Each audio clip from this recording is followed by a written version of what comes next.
Hello guys, in this tutorial you will learn how you can add bendy lines to your diagrams and whiteboard presentations on Lucidchart in 2026.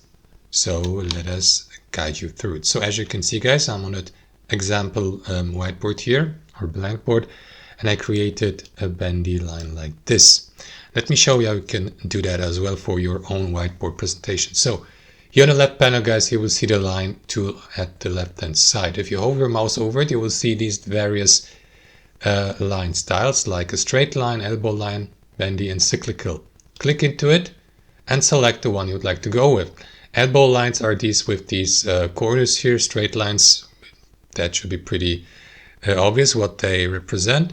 And then we got also the bendy lines. So what you want to do is click into them, click into your line, and release your left mouse, and after that simply click into that, let me just zoom in here, into your line and start bending it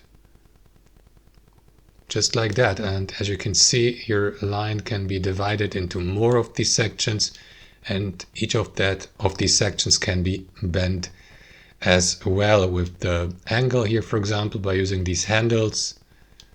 You can even increase the length of these curves here, even of the arrow here at the top. And that's how you create bendy lines on Lucidchart whiteboard presentations. Thanks for watching, and I'll see you next time.